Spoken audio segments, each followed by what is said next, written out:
오늘은 송근영신 예배 때 다루었던 본문과 동일한 본문을 가지고 안 목사님이 제목을 살짝 틀리게 해주셨어요. 믿음의 균형을 잡아가는 공동체 2입니다. 네, 아까 송근영신 예배 때는 1이고 이번엔 2입니다. 올 한 해 저희 교회가, 그리고 우리 교회 안에 소속된 우리 모든 식구들이 바른 목표를 가지고 살아가기를 원합니다. 말씀드린 대로 목표가 없는 사람은 없을 것입니다. 이러저러한 목표가 있을 것입니다. 그러나 그 목표가 하나님께서 허락하실 만한 목표이냐 아니냐에 따라서 그 인생을 살아가는 그 추진력과 그리고 의미와 가치가 달라지는 것입니다. 여러분, 올 한 해를 어떤 한 해로 만들어가기를 원하십니까? 제가 늘 믿음을 그렇게 정의해 드리죠. 믿음이란 내 생각을 끄집어내고 하나님의 생각을 넣는 것입니다. 여러분, 이것을 모든 영역에 한번 잘 적용해 보시기 바랍니다. 여러분이 올 한 해 제일 마음을 많이 쓰고 있는 게 무엇입니까? 그게 저와 여러분의 판단인데, 그렇다면 하나님은 나에게, 하나님은 우리 가정에게, 하나님은 우리 교회에게 어떤 마음을 가지고 계실까를 살피는 지혜가 필요합니다. 그리고 그 하나님의 마음을 마음에 품고 다시 내 생각을 끄집어내고 하나님의 생각을 넣을 때 우리는 똑같은 일상을 살아가기는 하지만 천상을 일상에서 살아갈 수 있게 되는 것입니다. 예수 그리스도인들의 삶이라고 하는 것은 뭐냐 하면 일상을 소홀히 하는 게 아닙니다.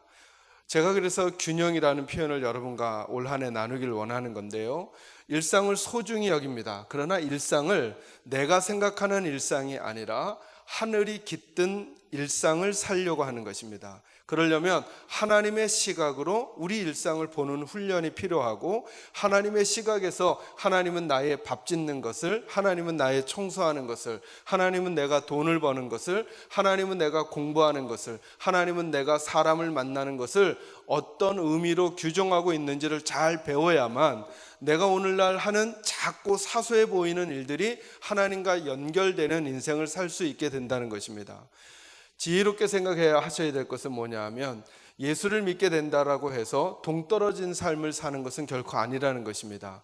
공부를 열심히 하던 학생이 예수를 믿게 됐습니다. 그러면 이젠 공부를 안 하고 다른 일을 하는가? 그렇지 않습니다.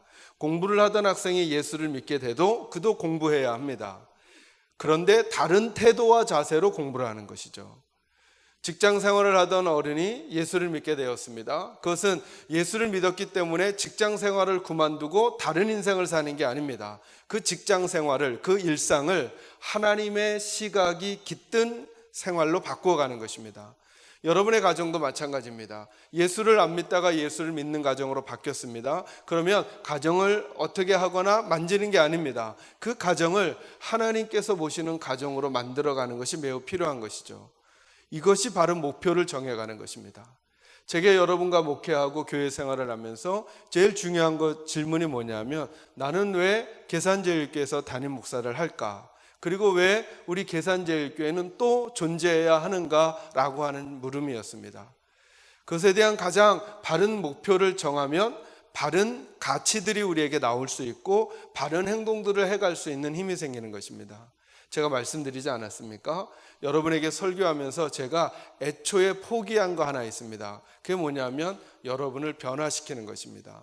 저는 제가 열심히 설교하면 한 3년쯤 우리 교회 식구들이 천사가 될 줄 알았습니다. 근데 천사가 안 되더군요. 그 문제가 어디에 있나 했더니 저도 천사가 안 되더라고요. 그래서 그때부터 제가 결정했습니다. 그래, 목회와 사역은, 설교는 여러분의 행동을 변화시키려고 하는 게 아닙니다. 그것은 하나님의 몫입니다. 하나님과 여러분이 인생을 사는 동안에 끊임없이 다투셔야 합니다. 하나님께서 원하시는 것과 여러분이 원하는 것이 자꾸 충돌을 일으켜서 여러분이 하나님 앞에 항복을 하든지 여러분이 하나님을 굴복시키든지, 이 태도를 가진 사람이 교만한 사람인 거죠. 저는 여러분이 겸손하여 하나님께 굴복되는 삶이 여러분에게 있기를 바랍니다. 그것은 누가 하시는 몫이냐면 하나님이 하시는 몫입니다. 제가 여러분을 도와드릴 수 있는 몫은 뭐냐 하면, 어떤 부분에서 내 행동의 변화가 필요한가에 대한 하나님의 생각을 여러분에게 넣어드리는 것입니다. 여러분의 행동은 지금 당장 못 바꿔도 저와 여러분의 생각은 바꿀 수 있지 않습니까? 그죠? 아우, 목사님 설교 지루해서 못 듣겠네 라고 생각하시잖아요. 그러면 이 시간이 지루할지 모릅니다. 지금 생각을 확 바꿔보십시오. 어디서도 들을 수 없는, 그렇지 않다는 웃음이잖아요. 그런 메시지일 거야 라고 한번 기대하고 들으시면 그 생각은 바꿀 수 있다는 거예요. 그 생각을 바꾸기 시작하면 우리들의 행동을 바꿀 힘이 나올 수 있다는 것이죠. 그러기 위해 올 1년을 살면서도 여러분의 생각을 좌지우지할 바른 목표를 세우셨으면 좋겠습니다. 그 가이드라인 중에 하나로 저희 교회 표어를 여러분 개인의 표어로 삼으시라는 것입니다. 한번 따라하겠습니다. 하나님, 올 한 해는 믿음의 균형을 잡게 해주십시오. 여러분, 균형 잡힌 사람을 보는 건 참 행복입니다. 그죠? 여러분, 어떤 사람이든지 간에 똑같이 살아가지는 못합니다. 송구영 씨 예배 때 말씀드린 것처럼 균형이라고 하는 것은 50대 50을 말하는 게 아닙니다. 그죠? 줄타기를 하는 사람을 잘 염두에 두시기 바랍니다. 잡았던 장대를 항상 수평을 유지하지는 않습니다. 바람이 불면 한쪽으로 기웁니다. 이게 지금 균형을 잡고 있는 것입니다. 이쪽에다 더 강점을 두기도 하고 이쪽에 약을 두기도 합니다. 그죠? 때로는 반대가 되기도 하는 것이죠. 여러분에게 어느 쪽에서 바람이 오느냐, 어느 정도 강도에서 바람이 오느냐에 따라 지혜롭게 균형을 잡아가는 사람을 보면 참 멋집니다. 근데 균형을 잡지 못하는 사람은 자기 고집에 그래 아니야 난 바람이 불어도 이 모습이야 라고 고집을 하다가 그 노선을 탈선하는 경우들이 매우 많습니다. 개인의 바른 삶의 노선을 탈선하거나 바른 가정의 모습을 탈선하거나 바른 부부관계의 모습을 탈선하거나 하나님의 백성의 바른 모습을 탈선하는 경우가 있는 것이죠. 왜요? 균형을 잡지 못했기 때문에 그렇습니다. 균형을 잡는 사람의 특징이 뭐냐면 중심을 가지고 있어서 본인이 걸어가야 할 그 길을 벗어나지 않습니다. 여러분, 고층 빌딩 양쪽에다가 줄을 매달고 장대를 들고 그것을 건너가는 사람을 그려보십시오. 그에게 균형을 잃는다라고 하는 것은 뭐냐 하면 그 줄에서 떨어지는 것 아니겠습니까? 그는 아무리 바람이 불어도 장대의 기울기가 좀 바뀌기는 하여도 그 중심을 떠나지는 않는 것입니다. 저와 여러분이 1년 동안 살아가면서도 다른 사람이 나를 평가하기에 혹은 다른 일을 내가 평가하기에 그의 장대가 이렇게 왼쪽으로 오른쪽으로 움직이는 것은 같을지는 모르지만 그래도 하나님 앞에 머물러야 할 곳과 머물러야 할 모습을 놓치지 않을 수 있는 힘이 저와 여러분에게 있기를 주님의 이름으로 축원합니다. 그래서 제가 균형의 본질적 의미를 여러분에게 설명드렸죠. 균형이란 50대 50을 말하는 게 아니라 주어야 할 곳에 마땅히 주어야 할 곳에 마땅히 줄 만큼을 주고 마땅히 주지 말아야 할 곳에 마땅히 주지 말아야 할 만큼을 안 주는 그 감각과 능력이라 그랬습니다.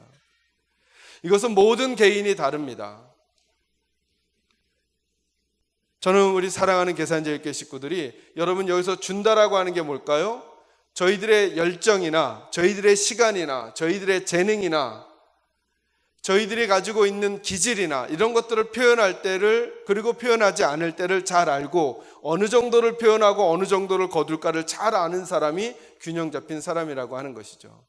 똑같은 바람이 불어도 똑같은 상황을 만나도 사람들마다 다르게 그것을 반응합니다. 그래서 다른 인생이 되는 것입니다. 이 감각과 능력을 키우려면 저와 여러분이 하나님 앞에 머물러 있어야 합니다. 자녀들이 문제를 일으킬 때, 가정에 곤란한 상황이 왔을 때, 내가 사람들과의 관계에서 어려움을 당할 때, 이 모든 일들은 올 한 해도 우리에게 예상치 않은 시간에 예상치 않은 모습으로 오게 될 것입니다. 그때 나는 얼만큼을 여기에 주어야 하고 얼만큼을 다른 데서 거두어야 할 것인가를 바르게 판단하는 감각과 능력이 균형 감각인 것입니다. 저는 여러분의 올 1년의 삶이 균형이 있는 삶이 되기를 주의 이름으로 축원합니다. 그래서 그 균형에 있어서 중요한 것 3가지 알려드렸죠. 바로 몇 시간 전에 그 첫 번째가 뭐죠? 우선순위의 문제라 그랬습니다. 여러분, 균형 감각을 키워가는 데 있어서 중요한 것이 우선순위. 이것을 다른 말로 바꾸면 바른 순서의 문제입니다. 균형을 잡는 사람들은 바른 순서를 압니다. 제가 오늘부터 여러분과 함께 이 5가지 말씀을 나누게 될 텐데 여기에도 마찬가지인 것이죠. 지금과 나중, 가정과 교회, 우리와 타인, 믿음과 실력, 여기에 무엇이 먼저이고 무엇이 나중일까를 잘 아는 사람이 어린아이가 아니라 어른이 되는 거죠. 어린아이는 지금과 나중, 순서의 문제에 매우 약합니다. 뭐에만 강점이 있어요? 어린아이는 자기의 필요에 강점이 있어요. 내가 필요한 것을 얻어내기 위해서는 내가 가지고 있는 표정, 태도, 그리고 모습, 이것을 남들이 어떻게 생각할까를 생각하지 아니하고 다 표현합니다. 정말 어린아이 같은 거죠. 이건 어떤 의미에선 나쁜 의미의 어린아이와 같은 것입니다. 어른이 되어간다라고 하는 것은 무엇입니까? 무엇인가를 결정하고 선택할 때 앞과 뒤를 잘 분별해내는 힘이 있는 것입니다. 그래서 바른 순서가 중요합니다. 여러분 올 1년 동안 기도하면서 여러분 안에 이런 소망이 생겼으면 좋겠습니다. 우리 가정을 위해서, 우리 자녀들을 위해서, 혹은 우리 인생을 위해서 우리가 무엇인가를 선택하게 될 때 내가 바른 순서들을 가지고 이 일을 행하는가, 이 감각을 자꾸 키워가시기를 바랍니다. 두 번째는 바른 시각이라고 그랬습니다. 균형 감각을 가지려면, 균형 잡힌 그리스도인이 되어가려면 바른 시각이 필요합니다. 동일한 일에 대한 다른 반응들이 많습니다. 여러분, 민감한 사안으로 보면 우리나라의 정치적인 상황에서 대통령 탄핵에 대한 시각이 다르죠. 시각이 다르니까 다른 태도를 갖는 것입니다. 그죠? 정치적으로 북핵 문제에 대한 시각이 다르잖아요. 그럼 다른 태도가 나오게 되는 것입니다. 그죠? 부의 분배에 대한 시각이 다르잖아요. 그러면 다른 태도가 나오는 것입니다. 국가 시스템에 대한 시각이 다르잖아요. 그러면 자본주의가 있고 사회주의가 있을 수 있는 거죠. 이거 무엇의 차이일까요? 여러분, 이건 사실은 시각의 차이입니다. 같은 시대, 같은 공간을 살아가면서도 왜 다른 태도의 인생이 나오나? 시각이 다르기 때문에 그렇습니다. 그렇다면 여러분, 한번 이 부분을 생각해 봐야 되지 않겠습니까? 여러분의 인생에 대해서도 다른 시각을 가질 수만 있다면 다른 인생이 될 수도 있지 않겠습니까? 다른 시각을 가질 수만 있다면. 그런데 제가 여러분에게 표현해 드렸듯이 바른 시각이라 그랬습니다. 저는 바르다라고 하는 것은 하나님께만 적용된다고 생각합니다. 제가 성경과 사람의 책을 비유해 드릴 때 약간 극단적인 표현을 쓰지 않습니까? 사람의 책의 특징이 뭐라 그랬죠? 제가 여러분을 사랑하는 여러 이유 중에 하나가 이거죠. 알려드려도 마치 안 배운 것 같은 태도를 취해 주시는, 사람의 책의 근본적인 특징이 뭐라 그랬죠? 50대 50 확률의 책이라 그랬죠. 어떤 한 개인이 연구하고 어떤 한 개인이 경험하고 어떤 한 개인이 발견해내서 쓰는 것이 책 아니겠습니까? 최대한 객관적으로 모든 지식을 담겠다고 하겠지만 근본적인 질문 하나 던져보십시오. 한 개인이 이 땅에 있는 올바른 모든 가치를 다 담아낼 수 있겠습니까?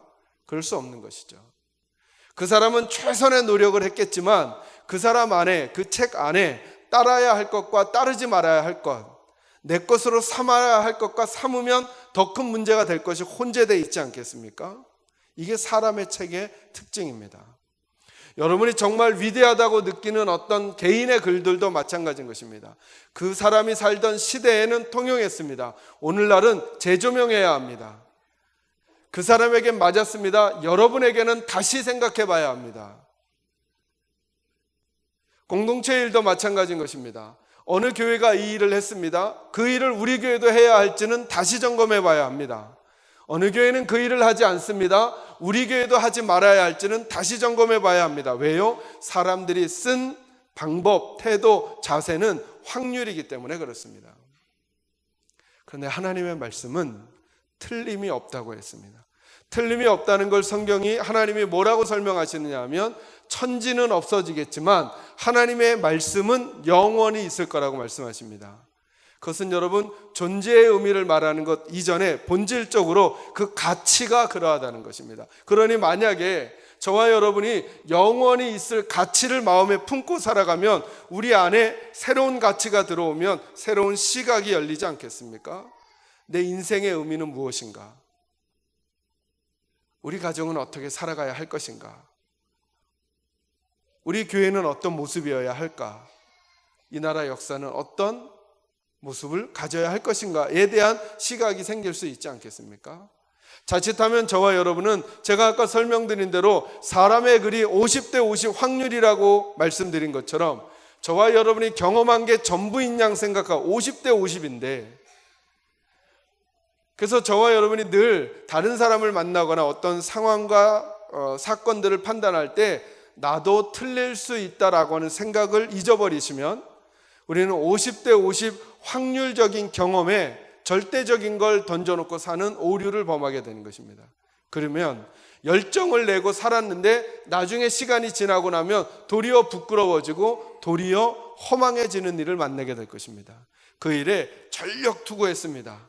50대 50인 걸 놓치고 그게 100이라고 생각하고, 근데 그 50대 50 중에 이것이 잘못된 것이라면 나중에 시간이 지나면 이렇게 전력 투구했던 삶이 너무나 부끄러운 삶으로 드러나게 될지도 모른다는 것입니다.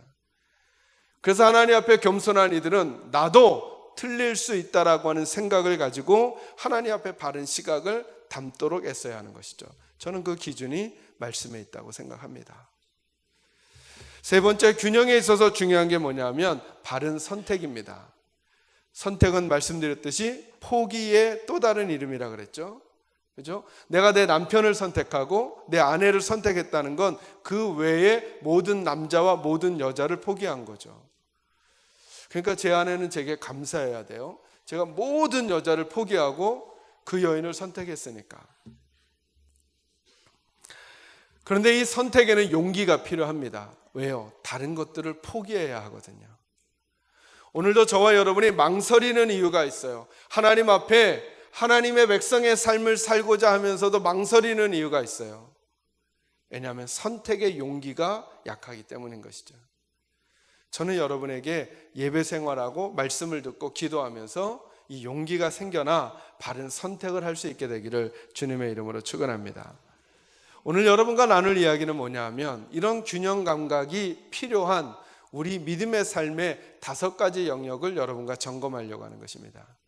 여러분에게 이미 5가지를 알려드렸습니다. 아마 올해 계속 반복해서 듣게 되거나 보게 될 내용들입니다. 첫 번째는 지금과 나중의 균형입니다.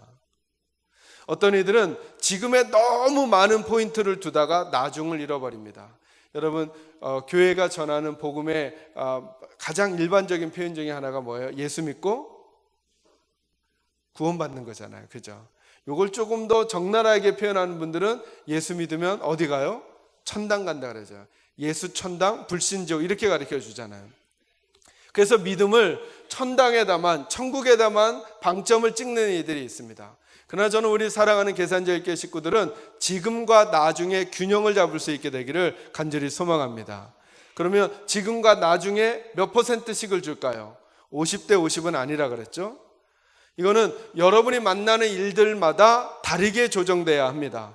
어떨 때는 천국에 대한 소망이 90이 돼야 하고 현실을 바라보는 눈이 10이 되어야 하거나, 반대로 어떤 상황과 형편에서는 어떤 시점에서는 오늘을 살아가는 지금에서 하나님의 방법을 찾는 게 90이 되어야 하고 천국에 대한 관점이 10이 되어야 하는 변화가 묵상한 거죠. 이게 균형 감각인 것입니다. 그러나 적어도 이것을 잃으면 안 된다는 것입니다. 내가 살아가는 인생이 여기만 전부다라고 생각하는 인생은 안 된다는 것입니다. 지금과 나중을 함께 가지고 있어야 됩니다. 적절한 밸런스를 유지하면서 살아가야 합니다. 오늘 내가 하는 이 일이 나중에는 어떻게 평가가 될까를 한번 생각해 봐야 합니다. 나중을 생각하는 내 태도 때문에 오늘을 내가 소홀히 하면서 살아가고 있지는 않은가. 어떤 이들은 이렇게 생각할 수 있겠죠. 예수 믿고 죽으면 어차피 천국 가는데 내가 여기서 좀 막 살면 어때? 성경에 그런 사람들이 있었습니다. 예수를 믿기만 하면 구원받는데, 그러니까 나 예수 믿어, 나 구원받았어, 그러니까 막 사는 것입니다. 도리어. 실제로 기독교 역사 중에 이런 종파들이 있었습니다. 이건 균형을 잃은 것입니다. 어떤 이들은 예수 믿고 복을 받는다 그래서 천국은 생각도 하지 않습니다. 예수 믿고 잘 되고 승진하고 돈을 많이 벌고 남보다 권력을 더 갖는 것, 이것을 예수 믿는 걸로 해결하려고 하는 일들을 추구하기도 합니다. 그러나 이것도 균형을 놓쳤습니다. 왜요? 믿음의 삶은 그것이 전부가 아니기 때문에 그렇습니다. 그래서 말씀드렸듯이 우리 교회 식구들에게 일상이 중요한 이유는 저와 여러분의 일상은 사소해 보이고 소소해 보이는 아이들을 키우고 먹고 자고 입고 다른 사람들을 만나고 생업을 유지해가는 이 삶은 우리들의 일상 안에 하늘이 깃들게 해야 한다는 것입니다. 저는 여러분의 믿음 안에 천국이 늘 염두에 있기를 주의 이름으로 축원합니다. 그러나 천국이 염두에 있기 때문에 저와 여러분이 사는 일상도 누구보다도 천국 백성다운 언어와 생각과 태도로 살아가는 균형 감각이 생겨날 수 있기를 주님의 이름으로 축원합니다. 두 번째 균형은 뭐냐면 우리와 타인의 균형입니다. 예수님의 말씀 중에 이 말씀 여러분 혹시 기억나십니까? 내 이웃을 어떻게 사랑하라고요? 내 몸과 같이 사랑하라. 혹자들은 하나님의 말씀을 이렇게 요약합니다. 하나님이 가장 중요하게 여기시는 게 하나님 사랑과 이웃 사랑이라고 합니다. 근데 이웃 사랑을 강조하시는 하나님께서 이렇게 말씀하십니다. 내 이웃을 내 몸과 같이 사랑하라. 그래서 저는 나와 타인의 균형이 중요하다고 생각합니다. 건강한 부모는 언제 태어나느냐 하면 건강한 부모는 자녀들에게 모든 걸 다 헌신하는 게 아닙니다. 그러면 건강한 가정이 태어날 수 없습니다. 부부에게도 적절한 밸런스의 균형을 잡아가는 배려가 필요합니다. 그래야 건강한 부모가 있어야 건강한 자녀가 있는 거죠. 사실은 자녀 교육의 제일 중요한 모습 중에 하나가 뭐냐면 엄마 아빠가 행복하게 사는 모습을 보여주는 것입니다. 여러분 어느 부모가 어느 자녀에게 너 불행하게 살아라, 너 불행하게 살아 이렇게 말하는 부모는 없습니다. 다 행복하게 살라고 하죠. 근데 왜 자녀들은 가정에 대한 행복한 그림을 놓칠 때가 많은가? 행복한 부부를 보지 못했기 때문에 그런 것입니다. 그러니까 여러분이 자녀들에게 가장 행복한 가르침을 주려면 행복한 부부의 모습을 여러분이 보여주는 것입니다. 아빠가 엄마를 손으로 세게 어루만지는 게 아니라 부드럽게 어루만지는 걸 보여주는 것입니다. 아빠가 엄마에게 삐삐삐 소리가 나는 말로 말하는 게 아니라 천사와 같은 표현으로 말해주는 것입니다. 전 그래서 제 아내에게 가끔 말하죠. 당신은 천사야. 제가 없어서 지금 하는 말입니다. 3부 때는 이 말을 못합니다. 그랬을 때 자녀들이 우리 엄마와 아빠는 서로 정말 사랑하는구나를 보면서 그래 부부란 저런 모습이 돼야지라고 하는 것을 느끼게 되는 거죠. 제가 무슨 말씀을 드리는 거냐면 타인에게 영향을 주기 위해서 내가 건강해야 한다는 것입니다. 나와 타인의 적절한 밸런스가 중요합니다. 교회 공동체로 보면 늘 이런 갈등이 있습니다. 교회는 구제를 할 때 교회 안에 식구들을 먼저 도와야 할까? 교회 밖의 식구들을 도와야 할까? 여러분 어떻게 생각하십니까? 50대 50이 아니라 그랬죠. 균형은 때에 따라 다른 것입니다. 왜요? 논리가 둘 다 맞습니다. 둘 다. 여러분 교회가 교회다운 걸 보이려면 우리를 도우면 뭐 합니까? 안 믿는 분들을 도와서 그들에게 감동하게 하고 그들의 필요를 채워줘야 교회의 역할을 하는 거라고 말하면 이 논리도 제법 논리성을 가지고 있습니다. 그러나 잘 생각해 보시면 자기 집도 챙기지 못하면서 남한테 잘하는 남편을 잘 생각해 보시기 바랍니다. 집에는 월급도 안 가져오는데 옆집 아저씨 술은 너무나 잘 사줘. 이런 남편은 머리털을 다 뽑고 싶지 않겠습니까?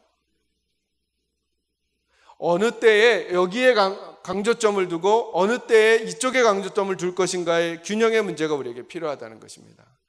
여러분 개인으로 보면 올 1년 동안은 여러분 개인에게도 시간을 좀 배려해 주셔야 됩니다. 나는 가족을 위해서 늘 희생했어. 남편을 위해서 희생했어.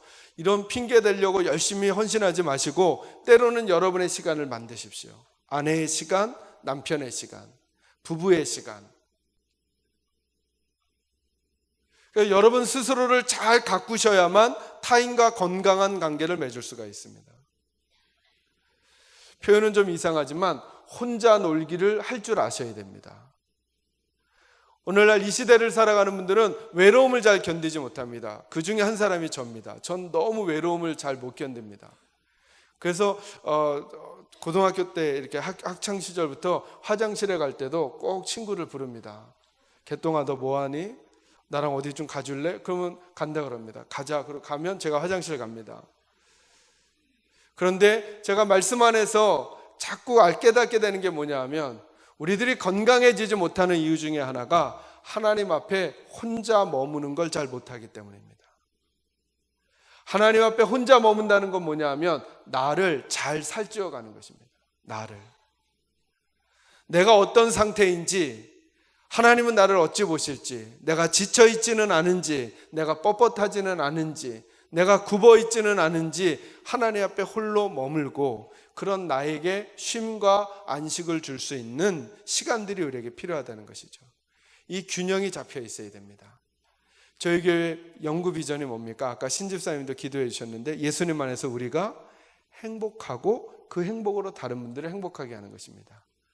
그래서 올 1년 동안은 어느 때에 어느 만큼을 이쪽에, 어느 때에 어느 만큼을 이쪽에 줄 수 있는지를 잘 분별하고 그 기울기를 잘 조정해 갈 수 있는, 우리들의 목표는 수평이 아니에요. 50대 50이 아니에요. 우리들의 목표는 뭐예요? 하나님이 걸어가라고 하는 길을 떠나지 않는 거예요. 밸런스를 맞춰가면서. 이 지혜가 여러분에게 있기를 주님의 이름으로 축원합니다. 세 번째 균형은 뭐예요? 가정과 교회의 균형이에요.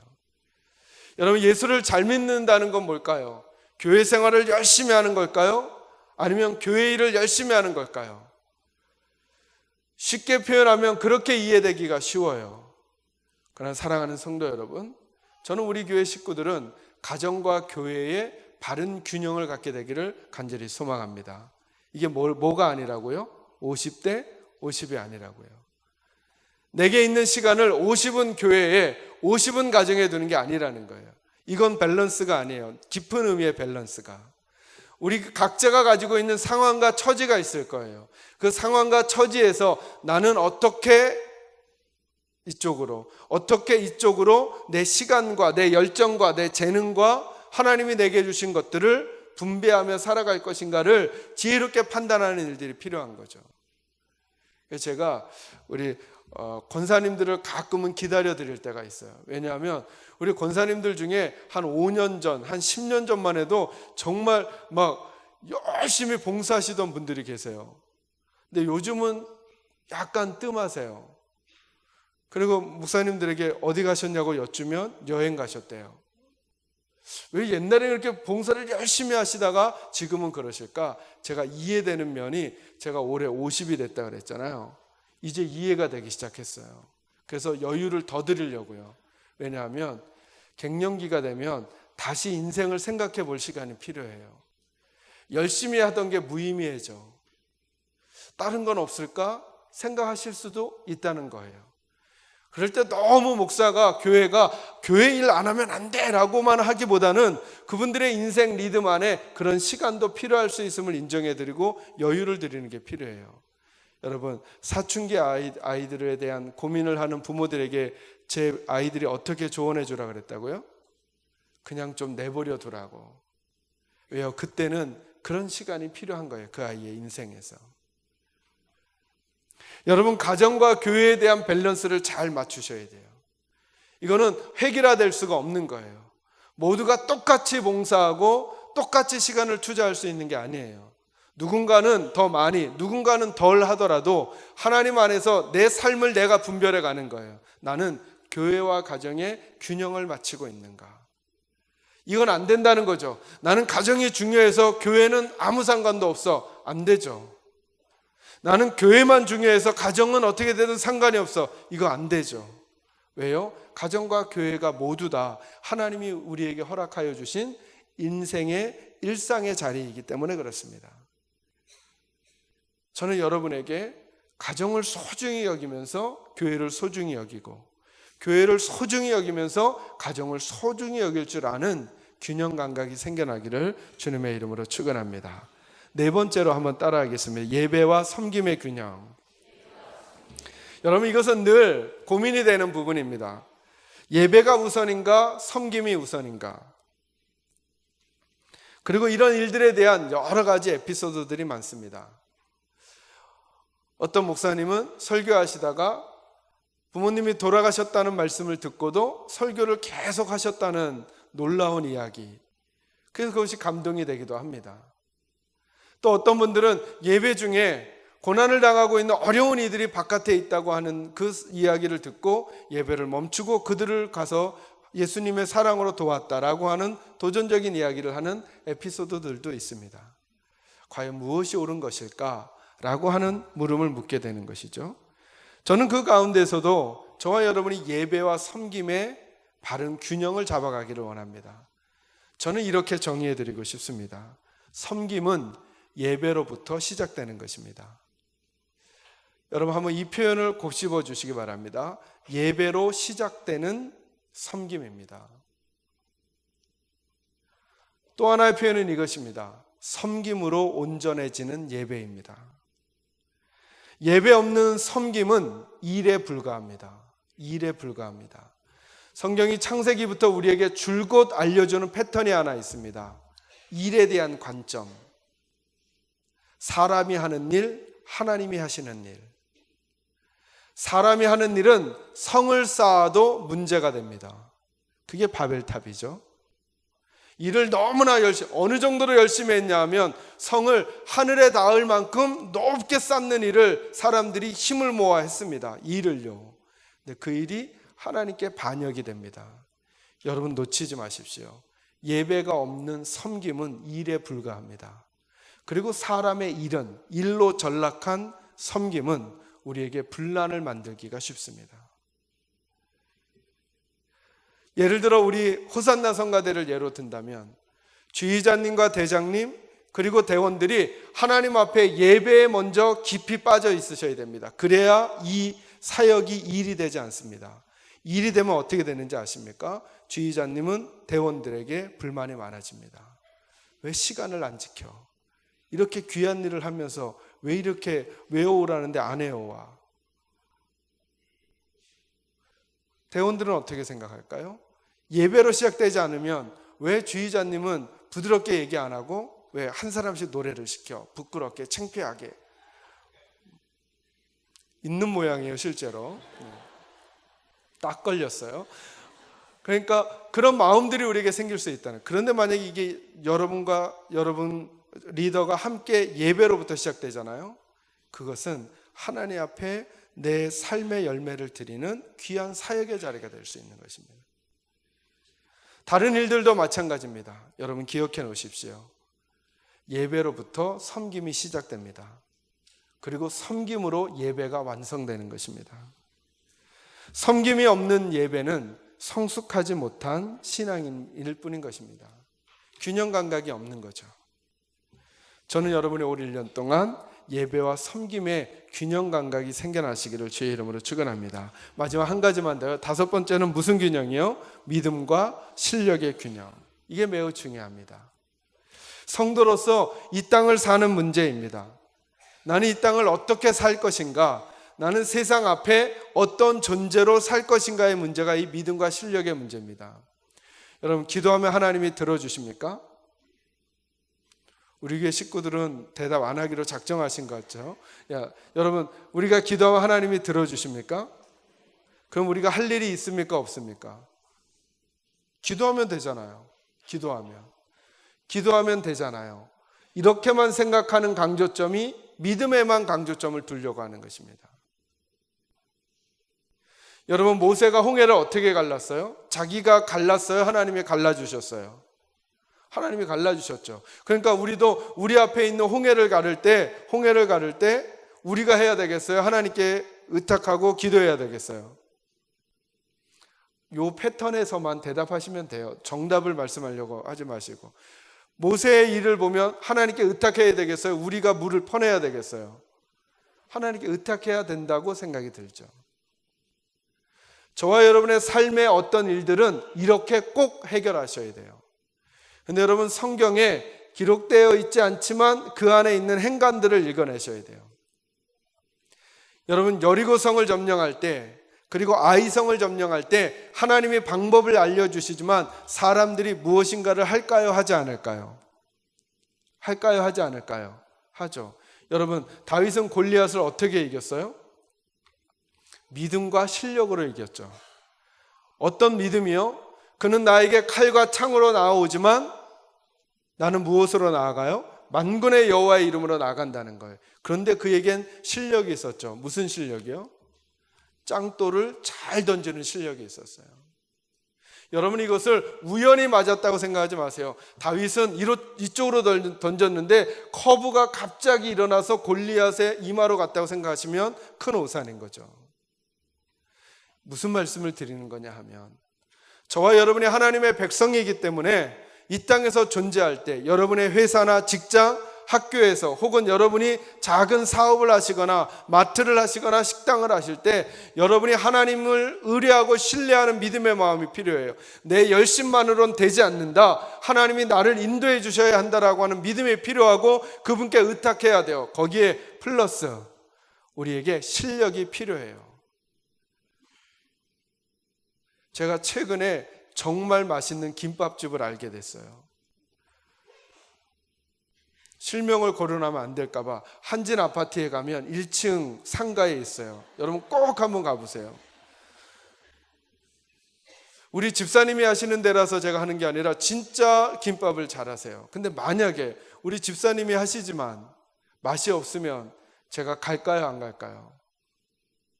그게 저와 여러분의 차이예요. 저는 가끔은 가드려요. 그러나 자주 갈 수는 없어요. 네. 여러분, 예수를 잘 믿는다고 하는 건 내 삶의 영역에서 내가 영향을 줄 수 있는 일에서 실력을 갖춰야 하는 거예요. 이 일을 절대 소홀히 하지 마십시오. 여러분이 어떤 일에 종사하든지 간에 여러분이 없으면 그 회사가 물론 잘 돌아가겠지만 잘 돌아가지 않을 것만 같은 정도의 영향력을 갖도록 저와 여러분이 애써야죠.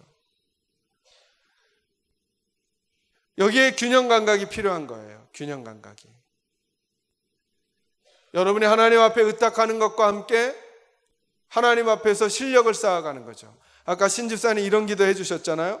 하나님 아무리 높이 가도 하나님 없이는 아무것도 아니며. 맞아요. 믿음 없이 실력으로 아주 왕성하게 일을 잘했어요. 그러나 하나님이 없다면 그때는 아무것도 없는 것일지도 몰라요. 하나님과 함께 잘 되는 것이 복이죠. 여러분, 올 1년 동안 여러분이 살아가는 어떤 삶의 자리에서든 하나님 때문에 복된 사람들로 드러나기를 바라고 그 실력으로 다른 사람들에게 선한 영향력을 미칠 수 있게 되기를 주님의 이름으로 축원합니다. 이렇게 5가지 방향의 균형을 나는 어떻게 유지하고 있는가를 시시때때로 점검해 보시기를 바라고, 그래서 하나님이 보시기에 더 아름다운 성도의 모습으로 1년을 살아갈 수 있게 되기를 주님의 이름으로 축원합니다. 기도하겠습니다. 하나님.